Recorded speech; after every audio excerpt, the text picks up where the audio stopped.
உண்மையாகவே யோபு இருக்கும் நிலைமையை யோபு உணரும் வண்ணமாக தேவன் உணர்கிறாரா என்ற கேள்வியை எழுப்புகிறார். தேவன் மனிதனானதற்கான மற்றும் ஒரு காரணத்தை இங்கே நாம் பார்க்கிறோம். இன்றும் என்னையும் உங்களையும் புரிந்து கொள்ளும் ஒருவர் பரலோகத்தில் உண்டு. மனிதனாய் நம்மை போல இந்த உலகத்தில் அவர் வாழ்ந்த காரணத்தினால் ஒவ்வொரு சூழ்நிலையிலும் நாம் நம் உள்ளத்தில் எவ்வாறு உணர்கிறோம் என்பதை அவர் உணரக்கூடியவராய் இருக்கிறார். என்றும் அவர் உங்கள் உள்ளத்தின் உணர்வுகளையும் புரிந்து கொள்கிறார்.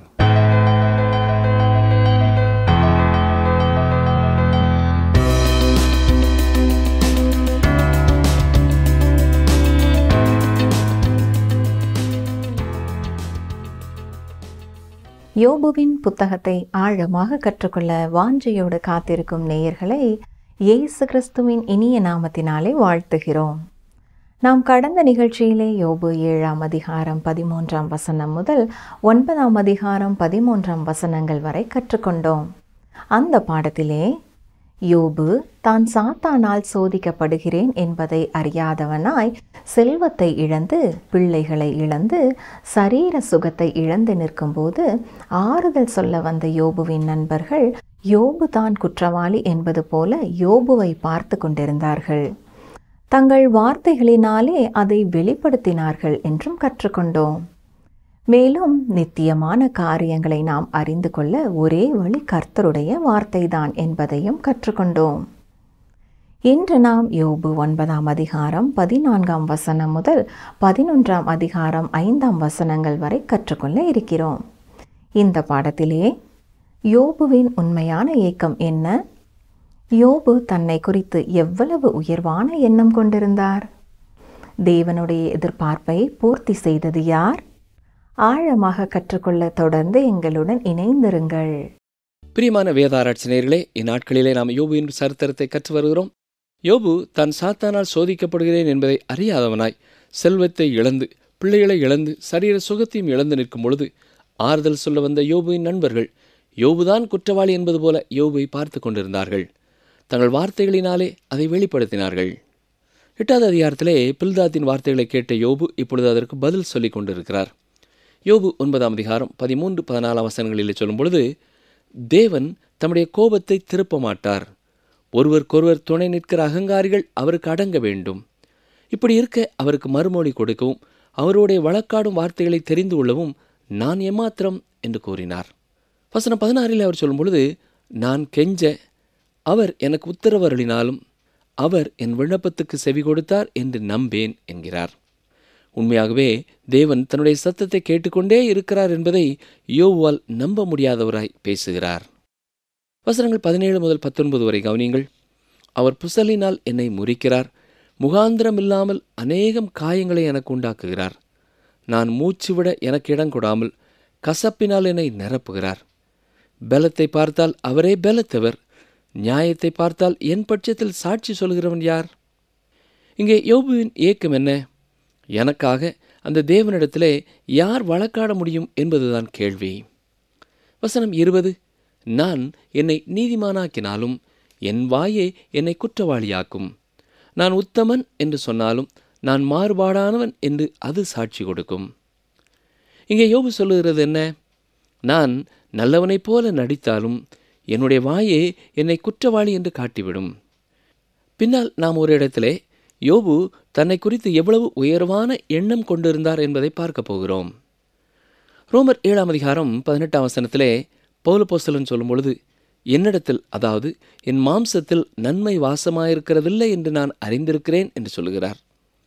தேவனுக்கு முன்பாக தன்னை உத்தமன் என்று யோபுவும் சொல்லவில்லை. என்றாலும் யோபு நல்லவன் என்றும் ஒரு நீதிமான் என்றும் கூறினார். என்றாலும் தேவனுக்கு முன்பாக தான் குற்றமற்றவன் என்பதை தன்னால் நிரூபிக்க முடியாது என்பதையும் ஒத்துக்கொள்ளுகிறார். இன்றைக்கும் பலர் வேத வசனங்களை அறியாதவர்களாய் இருக்கிறபடினாலே தாங்கள் தேவனுக்கு முன்னதாக தேவனுடைய எதிர்பார்ப்பிற்கு இணையாக வாழுகிறார்கள் என்று தங்களை சொல்லிக்கொள்ள விரும்புகிறார்கள். யோபு 9ஆம் அதிகாரம் 32ஆம் வசனம், நான் அவருக்கு பிரதித்திரம் சொல்கிறதற்கும் நாங்கள் கூடி நியாயத்திற்கு வருகிறதற்கும் அவர் என்னைப் போல மனுஷன் அல்லவே. தேவன் ஒரு மனிதனானால் நாம் அவரோடு பேசலாம் என்கிறார். பிரியமானவர்களே, இந்த காரணத்தினாலே தான் தேவன் மனிதனானார். மனிதர்கள் அப்பொழுது அவரோடு பேச முடியும், அவரோடு நடக்க முடியும். அப்பொழுதுதான் மனிதன் தேவனுடைய எதிர்பார்ப்பை தன்னால் நிறைவேற்ற முடியாது என்பதையும் கண்டுகொள்வான். தேவனுடைய எதிர்பார்ப்பை பூர்த்தி செய்த ஒரே மனிதர் இயேசு கிறிஸ்து. இன்றைக்கு இயேசு கிறிஸ்து ஒரு மனிதர் என்றும், அதிலும் அவர் ஒரு பாவியான மனிதர் என்றும் நிரூபிக்க பலர் முற்படுகிறார்கள். ஆனால் வேத வார்த்தையை நாம் படிக்கும் பொழுது இயேசு கிறிஸ்துவை சுற்றி அந்த நாட்களிலே வாழ்ந்த மனிதர்களும் கூட அவரிடத்திலே ஒரு பாவமும் உண்டு என்று சொல்ல முடியவில்லை. அவர் அருகிலே இருக்கும் பொழுது தங்கள் வாழ்க்கையில் உள்ள பாவம்தான் சுட்டி காட்டப்பட்டார்கள். இயேசு கிறிஸ்து பாவம் இல்லாதவர் என்பதை அவர்கள் ஒத்துக்கொள்ள வேண்டியது இருந்தது. இயேசுவும் மனிதனானபடினாலே இன்றைக்கும் நாம் அவரிடத்திலே செல்ல முடியும். அவர் எனக்காக சிலுவையிலே மரணம் அடைந்தார். அவருடைய வாழ்க்கையினாலே தானே நான் தேவனுடைய எதிர்பார்ப்பிற்கு வாழ முடியாது என்பதை ஒத்துக்கொள்ளவும், எனக்கு ஒரு இரட்சகர் தேவை என்பதை நாம் உணர்ந்து கொள்ளவும் செய்தார். அவருடைய மரணத்தினாலே அவரை நிரட்சிக்க முடியும். இதற்காகத்தான் யோபுவும் ஏங்கிக் கொண்டிருந்தார். யோபு 9:33 எங்கள் இருவர் மேலும் தன் கையை வைக்கத்தக்க மத்தியஸ்தன் எங்களுக்குள் இல்லையே. தனக்கும் தேவனுக்கும் இடையிலே மத்தியஸ்தம் பண்ணக்கூடிய ஒருவரும் இல்லை என்பதுதான் யோபுவின் குற்றச்சாட்டு. யாராவது ஒருவர் எங்கள் மத்தியிலே நின்று எனது கரத்தையும் தேவனுடைய கரத்தையும் இணைக்க மாட்டார்களா என்று ஏங்கினார். அப்போஸ்தலனாகிய பவுல் இளைய ஊழியனான தீமோத்தேயுக்கு சொல்லும் பொழுது 1 தீமோத்தேயு 2:5 தேவன் ஒருவரே, தேவனுக்கும் மனுஷருக்கும் மத்தியஸ்தரும் ஒருவரே என்று எழுதியிருக்கிறார். இந்த இயேசு கிறிஸ்துவை குறித்துத்தான் யோபுவின் உள்ளம் அன்றே ஏங்கி இருக்கிறது. யோபு 10:1 என் ஆத்துமா ஜீவனை ஆரோசிக்கிறது. நான் என் துயரத்துக்கு எனக்குள்ளே இடங்கொடுத்து என் மன சஞ்சலத்தினாலே பேசுவேன். யோபுவிற்கும் தேவனுக்கும் இடையிலே அன்றைக்கு மத்தியஸ்தர் ஒருவரும் இல்லாதபடியினாலே எந்த ஒரு மனிதனும் தேவனுக்கு முன்பாக யோபுவிற்காக பேச முடியவில்லை. தனது இருதயத்தின் கசப்பினாலே தானே பேசிக்கொண்டு இருக்கிறார். உண்மையாகவே தனது இருதயத்திலே தன்னுடைய வாழ்க்கை குறித்து எப்படி உணர்ந்தாரோ அதை குறித்து தான் அவர் பேசிக்கொண்டிருக்கிறார். தனது பரிதாபமான நிலைமை குறித்து உண்மையான எண்ணம் கொண்டவராயிருக்கிறார். யோபு 10:2 நான் தேவனை நோக்கி என்னை குற்றவாளி என்று தீர்க்காதிரும். நீர் எது நிமித்தம் என்னோட வழக்காடுகிறீர், அதை எனக்கு தெரியப்படுத்தும் என்பேன். இந்த புத்தகத்தை நிறைவு செய்யும் முன் இந்த கேள்விக்கான பதிலை தேவன் யோபுவிற்கு கொடுக்கப் போகிறார். யோபுவை குறித்தே சில காரியங்களை யோபுவிற்கு காட்டப் போகிறார். நாம் ஒவ்வொருவருமே அறிந்து கொள்ள வேண்டிய நம்மை குறித்த காரியங்களையே தேவன் பேசப் போகிறார். யோபு 10:3 நீர் என்னை ஒடுக்கி உம்முடைய கைகளின் கிரியையை வெறுத்து துன்மார்க்கரின் யோசனையை கிருபையாய் பார்க்கிறது உமக்கு நன்றாயிருக்குமோ? தன்னை சுற்றி எத்தனையோ கேடான மனிதர்கள் துன்பப்படாமல் இருக்கும் பொழுது தான் ஏன் இத்தனை அதிகமாக துன்பப்பட வேண்டும் என்பதை யோபுவால் புரிந்து கொள்ள முடியவில்லை. இதே பிரச்சனையைத்தான் அன்று ஒரு நாள் தாவீதும் சந்தித்தார். நாமும் பல வேளைகளிலே இதைத்தான் சந்திக்கிறோம். நாம் பார்க்கிற சில கடவுளுக்கு பயந்த பிள்ளைகள், சில குடும்பங்கள் எவ்வளவோ வேதனைப்படும் பொழுது துன்மார்க்கமாய் வாழுகிற சில குடும்பங்கள் செழித்தோங்கி வளர்ந்து கொண்டிருக்கிறது. சமுதாயத்திலே மட்டுமல்ல, திருச்சபையிலேயும் இப்படிப்பட்ட காரியங்களை நாம் பார்க்கலாம். பாவத்திலே வாழுகிறவர்களுக்கு தண்டனையே வராமல் இருக்கிறது. பாவத்திற்கான எந்த விளைவையும் அவர்கள் அனுபவித்ததாக தெரிகிறதில்லை. ஆனால் பிரியமானவர்களே, தேவன் சரியான நேரத்திலே இப்படிப்பட்ட மக்களுடனும் இடைப்படுகிறவராயிருக்கிறார். என்றாலும் நம் எல்லாருடைய வாழ்க்கையிலேயும் இப்படிப்பட்ட கேள்வியை எழுப்பும் நேரங்கள் வருகிறது. இந்த யோபுவின் புத்தகமும் வாழ்க்கையை குறித்த கேள்வியை எழுப்புகிறது. யோபு 10:4 மாம்ச கண்கள் உமக்கு உண்டோ? மனுஷன் பார்க்கிற பிரகாரமாய் பார்க்கிறீரோ? தனது துக்கமான சூழ்நிலையினாலே மீண்டும் அவர் தேவனிடத்திலே பேசுகிறார். உண்மையாகவே யோபு இருக்கும் நிலைமையை ஓர் மனிதன் உணர்கிற பிரகாரம் அவர் உணர்கிறாரா என்ற கேள்வியை எழுப்புகிறார். தேவன் மனிதனானதற்கான மற்றொரு காரணத்தை இங்கே நாம் பார்க்கிறோம். பிரியமானவர்களே, இன்றைக்கும் என்னையும் உங்களையும் புரிந்து கொள்ளுகிற ஒருவர் பரலோகத்திலே உண்டு. நம்மை போல மனிதனாய் அவர் இந்த உலகத்திலே வாழ்ந்த காரணத்தினாலே நானும் நீங்களும் இந்த காலங்களிலே எப்படி உணர்கிறோம் என்பதை அவரும் அறிந்திருக்கிறார். நான் இப்பொழுது எப்படி உணர்கிறேன் என்பதை அவர் அறிந்திருக்கிறார். உங்களுடைய வாழ்க்கையிலேயும் இந்நாட்களிலே நீங்கள் எப்படி உங்கள் உள்ளத்திலே உணர்கிறீர்கள் என்பதையும் அவர் அறிந்தவராய் இருக்கிறார். யோபு 10 முதல் 7 வரை கவனியுங்கள். நீர் என் அக்கிரமத்தை கிண்டி கிளப்பி என் பாவத்தை ஆராய்ந்து விசாரிக்கிறதற்கு உம்முடைய நாட்கள் ஒரு மனுஷனுடைய நாட்களைப் போலவும் உம்முடைய வருஷங்கள் ஒரு புருஷனுடைய ஜீவகாலத்தைப் போலவும் இருக்கிறதோ? நான் துன்மார்க்கன் அல்ல என்பது உமக்கு தெரியும். உம்முடைய கைக்கு என்னை தப்புவிக்கிறவன் இல்லை. இப்பொழுது யோபு தனக்காக வாதிட ஆரம்பிக்கிறார். தன்னுடைய வாழ்க்கையிலே எந்த ஒரு துன்மார்க்கமும் இல்லை என்கிறார். நான் துன்மார்க்கன் இல்லை என்பது தேவனுக்கு தெரியும். என்றாலும் அவருடைய கையிலிருந்து நான் தப்பிக்கொள்ள முடியவில்லையே. இதன் வழியாகத்தானே நான் கடந்து செல்ல வேண்டியது இருக்கிறது. ஆனால் ஏன் அவர் என்னை இந்த விதமான பாடுகளின் மத்தியிலே நடத்துகிறார் என்பது எனக்கு தெரியவில்லையே என்று வியக்கிறார். யோபுவிற்கு இன்னும் கொஞ்சம் மனத்தாழ்மை தேவை. பிரியமானவர்களே, அந்த மனத்தாழ்மையை தேவன் அவருக்கு கொடுக்க போகிறார். பிரியமானவர்களே, மனத்தாழ்மையும் பொறுமையும் வெள்ளித்தட்டிலே வைத்து தேவன் உங்களுக்கு கொடுக்கும் ஒரு பொருள் அல்ல என்பதை உங்களுக்கு தெரியுமா? இப்படிப்பட்ட வேதனையான சூழ்நிலைகளிலே பரிசுத்த ஆவியானவர் உங்களிலே விளையச் செய்யும் கனிதான் மனத்தாழ்மையும் நீடிய பொறுமையும். புதிய ஏற்பாட்டிலே யோபுவின் பொறுமையை குறித்து யாக்கோபு பேசுகிறார். யாக்கோபு 5 கவனியுங்கள். இதோ பொறுமையாய் இருக்கிறவர்களை பாக்கியவான்கள் என்கிறோமே, யோபுவின் பொறுமையை குறித்து கேள்விப்பட்டிருக்கிறீர்கள். கர்த்தருடைய செயலின் முடிவையும் கண்டிருக்கிறீர்கள். கர்த்தர் மிகுந்த உருக்கமும் இரக்கமும் உள்ளவராயிருக்கிறாரே. இவ்வாறு சொல்லியிருக்கிறதுனாலே இயற்கையாகவே யோபு ஒரு நீடிய பொறுமை உள்ள ஒரு மனிதர் அல்ல. யோபு கடந்து வந்த பாதையின் வழியாகத்தான் கற்றுக்கொண்டது அந்த பொறுமை என்பது வெளிப்படுகிறது. யோபு பாடுபட்ட ஆரம்ப நாட்களிலே அந்த நீடிய பொறுமை இல்லாதபடியினாலேதான் இப்படிப்பட்ட வார்த்தைகளை அவர் பேசினார். ஆனால் யாக்கோபு 5 நாம் பார்ப்பது போல கர்த்தருடைய செயலின் முடிவிலேதான் யோபு பொறுமையை கண்டடைந்தார். தேவனே அதை யோபுவின் வாழ்க்கையிலே உண்டு பண்ணினார் என்று சொல்லலாம். யோபு 10 பாருங்கள்.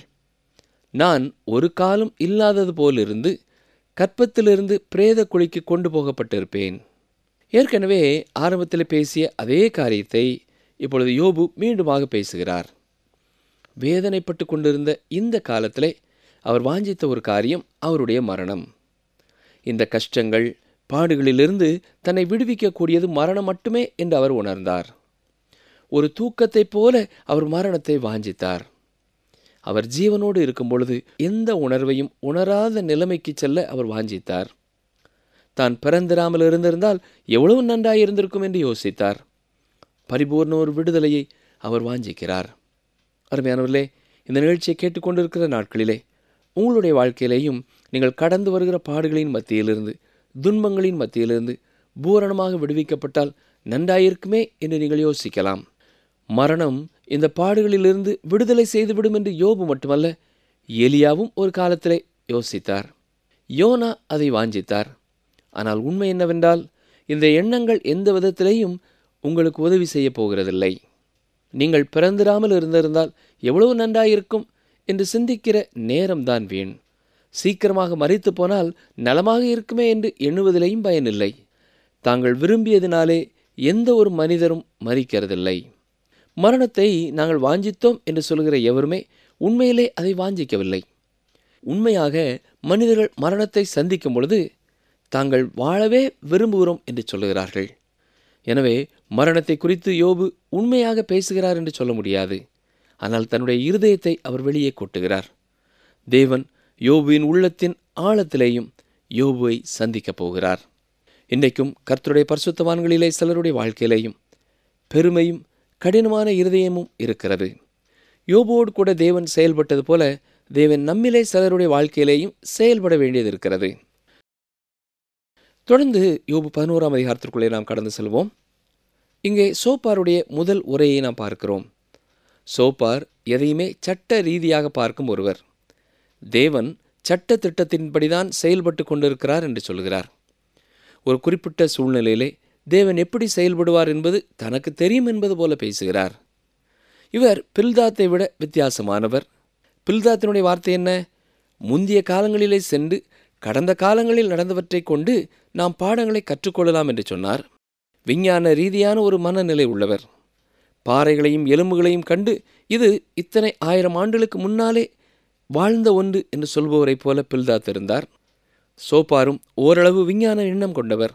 என்றாலும் அவர் சட்ட திட்டங்களுக்கு அதிக முக்கியத்துவம் கொடுத்தவர். சொல்லப்போனார், அவர் தேவனே இல்லை என்று சொல்லக்கூடியவர்.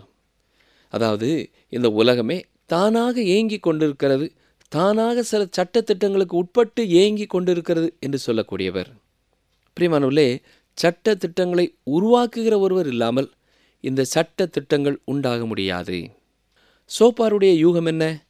இந்த அண்ட சராசரங்களும் ஏதோ ஒரு விதிமுறையை, ஏதோ ஒரு சட்ட திட்டத்தை பின்பற்றுகிறது என்கிறார். சோப்பாருடைய குணநலன் என்னவென்றால், எல்லாமே எனக்கு தெரியும், எதை பற்றி வேண்டுமானாலும் கேளுங்கள், நான் பதில் சொல்லுகிறேன் என்பவர் போல பேசுகிறார். அவருடைய கருத்துப்படி தேவனும் சில சட்ட திட்டங்களினாலே கட்டப்பட்டிருக்கிறார். தன்னுடைய சொந்த சட்டத்திட்டங்களை விட்டு அதற்கு மாறாக அவர் செயல்பட முடியாது என்பது அவருடைய கருத்து. ஒருவேளை சோப்பார் தான் அந்த குழுவிலேயே வயது முதிர்ந்தவராய் இருந்திருக்க வேண்டும். பில்தாத்தை விட மிக உறுதியாக தான் எல்லாவற்றையும் அறிந்தது போல பேசுகிறார். யோபு 11ஆம் அதிகாரம் முதல் 2 வசனங்கள். அப்பொழுது நாகமாத்தியனாகிய சோப்பார் பிரதியுத்தரமாக, ஏராளமான வார்த்தைகளுக்கு உத்தரவு சொல்ல வேண்டாமோ? வாய்ச்சாலகன் நீதிமானாய் விளங்குவானோ? சோப்பாருடைய கருத்துப்படி யோபு தனது பாவங்களை மூடுவதற்காக பேசுகிறார். யோபு தனது வார்த்தைகளினாலே, இப்படி பாடுபடுகிற நான் எந்த ஒரு காரியத்தையும் மூடி மறைக்கவில்லை என்பது போல பேசினார். சோப்பார் அந்த வார்த்தைகளை புறக்கணித்தவராக, யோபு அந்த சூழ்நிலையை விட்டு வேறு விதமாய் பேசுகிறார் என்கிறார். சிலர் தாங்கள் பேசக்கூடிய வார்த்தைகளினாலே எப்படிப்பட்ட சூழ்நிலைகளை விட்டும் தப்பித்துக் கொள்வார்கள். சில நீதிமன்றங்களிலே சில வழக்கறிஞர்கள் பேசி இவ்வாறு வெற்றியை பெற்றுக்கொள்கிறார்கள். அங்கே நீதி செய்யப்பட்டது என்பதல்ல, அந்த வழக்கறிஞருடைய வாத திறமை அங்கே வென்றது என்றுதான் சொல்ல வேண்டும்.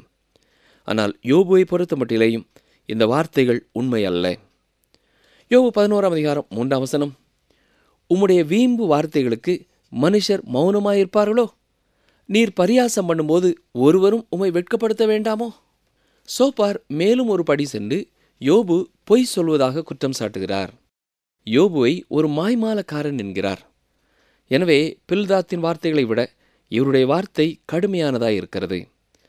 பில்தாத் யோபுவை குறித்து பேசும்பொழுது மாய்மாலம் செய்கிறார் என்று கூறினார். ஆனால் யோபுவை பொய்யர் என்று சொல்லவில்லை. தேவன் ஒரு குறிப்பிட்ட சூழ்நிலையிலே என்ன செய்வார் என்பதை நான் அறிந்திருக்கிறேன் என்பது போல சோப்பார் பேசுகிறார். தான் தேவனோடு நல்ல உறவுக்குள்ளே இருப்பது போலவும் யோபு வெளியே இருப்பது போலவும் கற்பனை செய்கிறார். எனவே யோபு ஒன்றும் புரியவில்லை என்கிறார். எனவே சோப்பார் சொல்வதை யோபு கவனிக்க வேண்டும் என்று சொல்கிறார். யோபு 11ஆம் அதிகாரம் 4-5 வசனங்கள். என் சொல் சுத்தம் என்றும் நான் தேவரீருடைய பார்வைக்கு துப்புரவானவன் என்றும் நீர் சொல்லுகிறீர். ஆனாலும் தேவன் பேசி உமக்கு விரோதமாய் தம்முடைய உதடுகளை திறந்து. தேவன் பேசாமல் இருப்பதனாலே சோப்பார் தேவனுக்காக பேசுகிறேன் என்கிறார். இன்னும் சிலர் தங்கள் உள்ளத்தையெல்லாம் வெளிப்படுத்திவிட்டு தேவனே தங்கள் மூலம் பேசினார் என்று சொல்கிறார்கள். பிரியமானவர்களே, யோபுவிற்காக சோப்பாரிடத்திலே எந்த செய்தியும் இல்லை. நிகழ்ச்சியின் இறுதியிலே வந்திருக்கிற நாம் இன்று சிந்தித்த வார்த்தைகளிலே 2 காரியங்களை முக்கியமாக மனதிலே வைக்க விரும்புகிறேன். முதலாவதாக, நாம் கடந்து வருகிற பாடுகள், துன்பங்கள், துயரங்களுக்கான காரணத்தை நாம் புரிந்து கொள்ளாமல் இருக்கும் பொழுது தொடர்ந்து கர்த்தரையே பற்றி கொண்டு அவரையே சார்ந்து கொள்வதுதான் சிறந்தது. நீங்கள் உண்மையாகவே தேவனை நேசிக்கிற ஒருவராயிருப்பீர்கள் என்றால் உங்களுடைய வாழ்க்கையிலே நடைபெறுகிற இந்த காரியம் உங்களுடைய நன்மைக்காகவும் தேவனுடைய நாம மகிமைக்காகவும் நடைபெறுகிறது. அல்லது உங்கள் பாடுகளுக்கான காரணத்தை ஏற்கனவே நீங்கள் அறிந்திருப்பீர்கள். இந்த காலகட்டங்களிலே தேவையான நீடிய பொறுமைக்காக கர்த்தரையே சார்ந்து கொள்ளுங்கள். அவரே உங்களுக்கு துணையும் அவரே உங்களுக்கு கேடகமாய் இருப்பாராக. இரண்டாவதாக, நமக்கு அறிமுகமான யாராவது ஒருவர், நம்மை நேசிக்கிற ஒருவர் அல்லது நாம் நேசிக்கிற ஒருவர் வேதனைகளின் வழியாக கடந்து பாடுகளின் வழியாக வரும்பொழுது நாமே காரணங்களை யூகித்து கொண்டு அவர்களை தவறாக குற்றம் சாட்டவே கூடாது. தேவன் ஒருவரே அவருடைய பாடுகளுக்கான உண்மையான காரணத்தை அறிந்திருக்கிறார். திட்டமும் தெளிவுமாய் அது வெளிப்படுத்தப்படாமல் இருக்கும் பொழுது நம்முடைய சொந்த அறிவின் அடிப்படையிலே நாம் விளக்கம் கொடுக்க முற்படுவோம் என்றால் அந்த சகோதரனை அல்லது அந்த சகோதரியை நாம் மேலும் மேலும் காயப்படுத்துகிறவர்களாக இருப்போம். அதைத்தான் சோப்பார் யோபுவிற்கு செய்தார். வேதனைப்படுகிற சகோதர சகோதரிகளுக்காக நாம் கருத்தோடு ஜெபிப்போமா? ஆண்டவர் அவர்களோடு பேசி கொண்டிருப்பார் என்றால் அதை அவர்கள் கேட்கத்தக்கதாக அவர்களுடைய செவிகளை தேவன் திறக்கும்படியாக நாம் ஜெபிப்போமா? அதற்கு பதிலாக தவறுதலாக குற்றம் சாட்டி அல்லது குறை சொல்லி நாம் நல்லவர்கள் என்று நிரூபிக்க தேவையில்லை. ஜெபம் செய்வோம். எங்களை நேசிக்கிற எங்கள் அன்பின் ஆண்டவரே, இன்றைக்கும் இந்த நிகழ்ச்சியை கேட்டுக்கொண்டிருக்கிற யார் யார் தங்கள் வாழ்க்கையிலே கஷ்டங்களின் வழியாக, பாடுகளின் வழியாக, துன்பங்களின் வழியாக, நெருக்கங்களின் வழியாக, அழுத்தங்களின் வழியாக கடந்து வந்து கொண்டிருக்கிறார்களோ அவர்கள் ஒவ்வொருவருக்காகவும் நாங்கள் ஜெபிக்கிறோம் ஐயா. அவர்கள் ஒவ்வொருவருக்கும் இந்த நாட்களிலே தேவையான கிருபையை நீரே நிறைவாக கொடுக்க வேண்டும் என்று கெஞ்சுகிறோம். உள்ளத்திலோ உடலிலோ சோர்ந்து போய் விடாதபடி, அவர்கள் உடைந்து போய் விடாதபடி, நொறுங்கி போய் விடாதபடி கர்த்தரே காத்து கொள்ளும். அவர்களை தாங்கிக் கொள்ளும்.